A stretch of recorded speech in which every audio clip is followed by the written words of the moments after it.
자, 엔비디아의 주가가 최근 이게 말이 되나 싶을 정도로 폭락을 하고 있습니다. 실적 발표 이후에 주가가 떨어지면서 아니 이번 실적이 뭔가 잘못된 게 아닌가 그런 의구심마저 들 상황이죠. 그래서 지금 어떻게 돌아가고 있는 상황이길래 엔비디아의 주가가 이런지 우리가 그 진실을 파헤쳐 보려고 합니다. 그래서 이번에 4분기 실적과 더불어서 앞으로의 전망, 우리가 수익 낼 수 있는 타점들은 어디쯤에 있을지 그 내용들을 하나하나 설명을 드릴 건데요. 자, 일단 먼저 우리가 이번에 4분기 실적을 한번 자세하게 들여다 볼 겁니다. 자, 일단 4분기 실적을 우리가 핵심적으로 알아보면 매출 같은 경우에는 681억 달러를 기록을 했고 전분기 대비해서 20% 성장, 전년 대비해서 73%나 성장하는 모습을 보여주면서 분기나 연간이나 모두 기록을 경신을 했단 말이에요. 그래서 이 연간 매출 같은 경우에는 2159억으로 전년 대비해서 65%나 성장을 하면서 AI 사이클이 아직 고성장 구간임을 보여주고 있는 상황입니다. EPS 같은 경우에는 1.76달러를 기록을 했고 이 강한 매출 증가와 레버리지 효과로 이익도 급증을 하고 있죠. 매출 대비 마진 같은 경우에는 75%를 기록을 하면서 전통적 반도체 기업을 크게 상회하는 초고마진 구조를 유지하고 있습니다. 이 부분별로는 AI 센터가 주도하고 있는 모습인데 데이터 센터 매출만 해도 623억 달러 정도로 매출의 대부분을 차지하고 있으며 그 외 게이밍 같은 경우는 37억 달러, 전년 대비해서 47% 정도 성장하는 모습을 보여줬습니다. 블랙일 기반의 수요와 AI PC 모멘텀이 방영됐다라고 보고 있고, 프로페셔널 버주얼라이제이션이 13억 달러 정도로 전분기 대비해서 74%, 전년 대비해서 159%로 에이전트 워크플로우용 GPU 수요가 급팽창하고 있는 모습을 보여주고 있습니다. 그 외에 자동차나 로보틱스 쪽으로도 6억 달러 정도를 기록을 했고 아직까지 급격한 성장보다는 점진적인 성장이 기대되고 있는 상황이에요. 그래서 앞으로의 가이던스와 성장 모멘텀도 우리가 볼 필요가 있는데 27년 1분기 매출 가이던스로 이 78억 달러 정도가 예상되고 있고 플러스 마이너스 2% 정도의 오차가 있을 예정입니다. 그리고 여전히 마진이 74.9%, 75% 정도를 유지하고 있기 때문에 이 고마진 유지에 대한 자신감을 확실하게 보여주고 있고 연간 세율 가이던스가 17%에서 19% 정도 수준으로 세후 이익률에도 높은 레벨을 유지할 전망입니다. 그야말로 성장 둔화의 우려를 충분히 덮을 수 있는 수준이고 앞으로는 이 그레이스 블랙웰이랑 베라루빈 플랫폼으로 토큰당 비용을 최대 10배를 절감해 대규모 언어 모델 에이전트 AI의 경제성을 크게 개선하는 로드맵을 발표했단 말이에요. 이 루빈이나 블랙웰 울트라 같은 경우에는 이 호퍼 대비해서 최대 50배 성능을 보여주고 있고 35배 비용 효율 향상이 기대되기 때문에 이 벤치마크를 통해서 차세대 투자 수요를 자극을 하고 있습니다. 메가테크, 하이퍼스케일러 캐펙스가 기대되는 게 메타나 아마존, 구글, 마이크로소프트, 오라클 등과 단연 다세대 GPU 공급 계약으로 전략적 파트너십 체결로 중기 수요에 대한 가치성도 확보해준 상황인 거죠. 요약하자면 중국 제외 가이던스에도 780억 달러를 제시했고 차세대 플랫폼으로 본격 램프업으로 성장 피크아웃 우려를 상당히 상쇄시키는 스토리를 제시를 했단 말이죠. 자, 하지만 이와는 별개로 엔비디아는 실적 발표 이후에 오히려 주가가 떨어지면서 뭔가 잘못된 게 아닐까라는 생각마저 들고 있는 상황입니다. 그래서 실적이 호조임에도 불구하고 왜 하락을 하느냐 그 이유를 여러분들이 알고 있어야지 여기에 대한 대응도 가능하다라는 거죠. 그리고 이 이유를 알면은 여러분들도 조금은 어처구니 없다 이런 생각이 드실 수밖에 없어요. 그래서 그 이유를 들여다보면은 일단 지금 엔비디아의 매출이 내고 있는 대부분이 마이크로소프트, 메타, 아마존, 알파벳 같은 이 하이퍼스케일러 AI 데이터 센터 투자에 의존한다는 점이 리스크로 부각이 되고 있고 투자자들은 이 고객들이 AI 투자로 실제로 얼마나 이익을 내는지 그리고 지금 같은 캐펙스 속도가 2, 3년 뒤에도 유지될 수 있을지에 대한 의구심을 자꾸 가지고 있단 말이에요. 그래서 27년도 이후에는 이 데이터 센터의 성장 경로에 대한 불안감이 커지고 있다라고 이야기를 하고 있습니다. 그리고 최근까지 이 AI 테마랑 핵심 최대 수혜주로 지목이 되면서 실적 발표 전까지는 고점까지 올라갔다가 좋은 실적과 가이던스가 나오면은 오히려 추가 매수보다는 차익 실현하는 분위기도 나오고 있는 패턴들을 보이고 있죠. 그리고 이 패턴들을 들여다보면 우리가 여기에 대한 해답도 분명히 낼 수 있습니다. 일단 지금의 고객사 중에 대부분이 마이크로소프트, 메타, 아마존, 알파벳 이런 기업인 이유는 지금 공급 자체가 수요를 따라가지 못하고 있어요.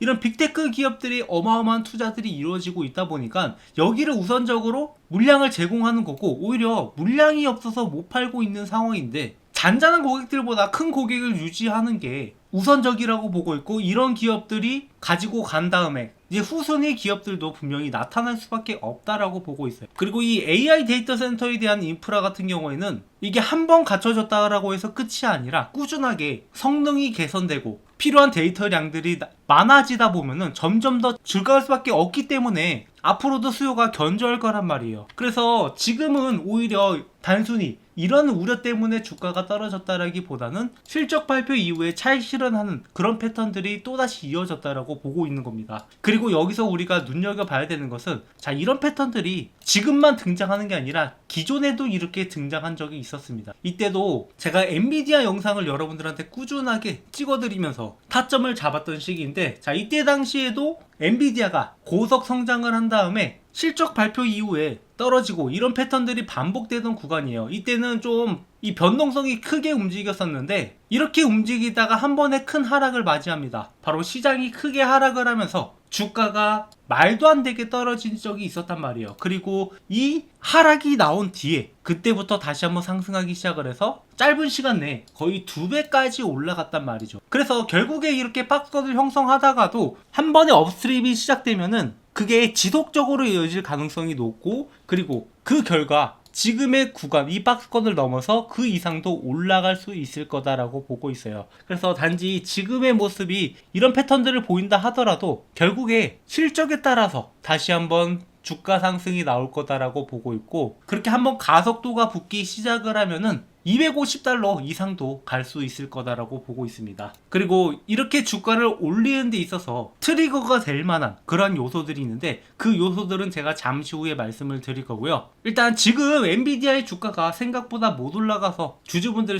마음이 조금 복잡할 거라고 생각을 하는데, 그런 주주분들을 위해서 저희 채널에서 수익 낼 수 있는 타점들을 잡아드리고 있고, 그리고 엔비디아 말고도 앞으로 크게 올라갈 만한 종목들을 꾸준하게 공유드리고 있단 말이에요. 그래서 이런 종목들, 이런 타점들을 공유드리기 위해서 여러분들한테 준비한 이벤트가 있는데요. 이벤트에 참여해주신 분들한테는 제가 직접 집필한 주식 투자 노하우를 적은 서적, 주식으로 월급 만들기 책, 현재 교보문고에서 13,500원에 판매 중이긴 한데 저희 구독자분들한테는 무료로 제공을 해드리니까 이 내용 한번 받아보시고요. 이 책 같은 경우에는 기본적인 개념부터 차트 보는 법, 종목 선정, 그리고 매매 전략까지 이러한 내용들을 담았으니까 여러분들이 그래도 앞으로 혼자서 매매하시는데 이런 내용 좀 익혀두시면 많은 도움이 될 거라고 생각을 합니다. 그리고 두 번째는 2026년 최대 기대주 탑5, 그러니까 올해도 우리가 수익을 챙겨가기 위해선 고배당 고성장주와 3배 이상 급등이 가능한 그런 기대주들을 섞어서 포트폴리오를 구성을 했는데, 이것이 어떤 것인지는 여러분들이 한번 받아보셔서 여러분들의 포트폴리오를 좀 더 풍성하게 하셨으면 좋겠어요. 그래서 여러분들한테 이러한 정보들까지 실시간으로 텔레그램방 통해서 공유드리고 있으니까 댓글 또는 설명란에 신청서 링크를 적어놨으니까 여기에 제출 후 댓글로 완료라고 남겨주시면 됩니다. 댓글이나 설명란에 이렇게 링크를 달아뒀으니 이것을 클릭하시고 이렇게 설문지가 나오면 여기 있는 내용들을 다 작성하신 다음에 제출을 눌러주시고 이렇게 댓글로 완료라고 남겨주시면 됩니다. 어찌 보면은 되게 작은 거일 수 있지만 여러분들이 앞으로 주식 투자로 월급을 벌어가기 위해서 준비한 이벤트니까 많은 참여 부탁드리고요. 다시 본론으로 돌아와서 엔비디아는 단순 GPU 업체가 아니라 AI 인프라 플랫폼 기업으로 보는 이유가 이번 실적과 하이라이트에 잘 드러난단 말이에요. 데이터 센터 AI 인프라가 전체 매출의 절대 다수를 차지하고 있고, 루빈, 블랙웰, 그레이스 CPU, 블루필드 DPU, 고속 네트워킹 등 풀스택을 공급하며 AI 팩토리를 통으로 파는 구조를 가지고 있어요. 생태계 소프트웨어적인 측면에서도 이 쿠다, 엔비디아 AI 엔터프라이즈, 옴니버스, 바이오네모, 얼스2 등 소프트웨어 플랫폼 레이어를 강화하고 있고, 네모트론 3, 코스모스, 아이삭, 알파마요 등 오픈 도메인 특화 모델 제공으로 개발자 기업의 락인을 심화하고 있습니다. 산업 확장으로 로보틱스 쪽으로 이 보스턴 다이나믹스나 캐터필러, LG전자, 뉴에라 로보틱스 등과 아이사 플랫폼 기반 로보틱스 생태계를 확대하고 있고, 자동차 쪽으로는 메르세데스 등 다양한 티어와 드라이브어 하이퍼 이온 생태계를 구축을 하고 있습니다. 헬스케어 제약 쪽으로도 릴리, 바이오네모 기반 파트너십으로 AI 기반 드럭스 디스커버리 생태계를 형성을 하고 있고,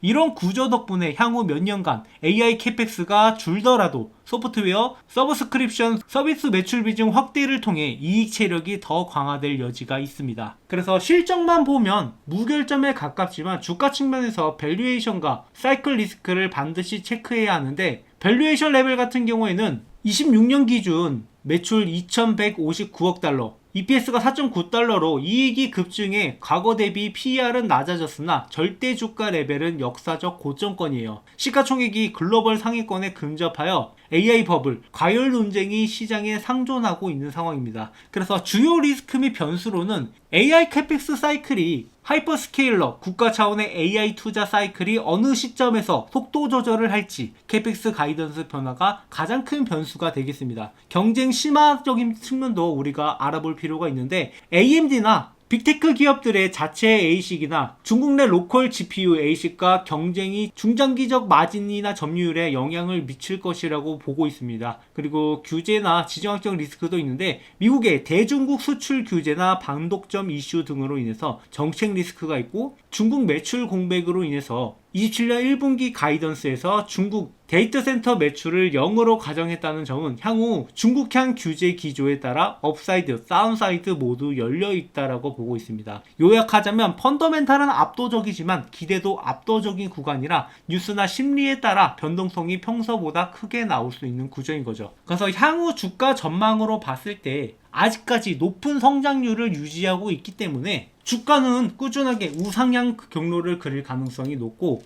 캐펙스 관련된 뉴스라든가 경쟁사 이벤트라든가 규제 이슈에 따라서 10%에서 20% 정도의 변동성은 열려있는 구간이에요. 그리고 앞으로 우리가 실적 부분에서 체크해야 될 포인트는 이 분기별 성장률이 여전히 50% 이상을 유지할 수 있는지, 그리고 총 마진이 이 75%대를 계속해서 유지할 수 있는지, 그리고 빅테크 기업들이 AI 카펙스 가이던스가 상향, 하향되는지, 이런 것들을 보면서 이 기준이 훼손되지 않는 한 단기 조정은 비중 확대의 기회에 가깝고, 주가가 크게 밀리는 경우는 보통 종목 자체의 문제라기보다는 시장 전체적인 분위기로 인해서 만들어질 가능성이 높다라는 거죠. 최근 들어서 여러 가지 이슈들이 있잖아요. 그중 가장 중요한 이슈가 미군과 이란과의 핵 협상 관련된 이야기인데, 만약에 군사 충돌이 일어날 경우에는 이 유가가 상승하게 되고, 또다시 인플레이션에 대한 우려 때문에 금리 인하가 좀 더 멀어질 수 있고, 시장 자체적으로 침체되는 분위기로 갈 수 있기 때문에 이런 요소들로 인해서 주가가 단기적으로 떨어질 수 있다. 시장 전체적으로 떨어짐에 따라서 그 영향을 받을 수는 있겠지만, 오히려 성장률을 유지하고 있는 가운데 이렇게 떨어지는 것은 기회가 될 수 있다는 것을 여러분들한테 다시 한번 말씀을 드립니다. 그래서 제가 잡아드렸던 타점은 기존부터 이 저점 구간에 대한, 이 단기적 저점의 구간에 대한 기준을 여러분들한테 말씀드린 바가 있는데, 자, 저희 채널은 엔비디아가 이 100달러 초반에 있을 때부터 여러분들한테 적극 매수 권장을 드렸었고, 이때도 마찬가지로 종목의 문제라기보단 시장의 분위기 때문에 주가가 하락을 했기 때문에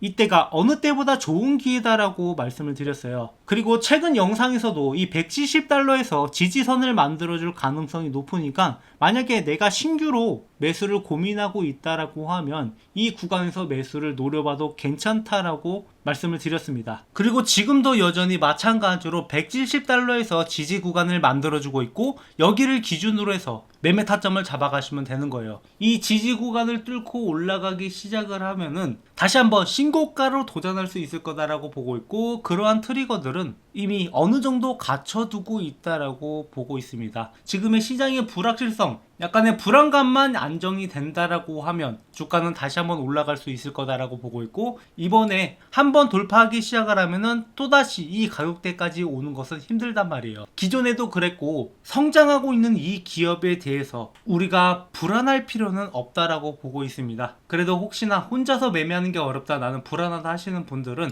매매 타점들, 그리고 앞으로 여러분들이 크게 크게 수익 볼 만한 종목들, 이런 종목들 모두 공유드리고 있으니까 구독, 좋아요 눌러주시고 댓글이나 설명란에 있는 이벤트 참여 링크를 통해서 여러분들이 당연히 챙겨갈 수 있는 수익들은 반드시 저희 채널과 함께 매매하면서 챙겨가시길 바랍니다.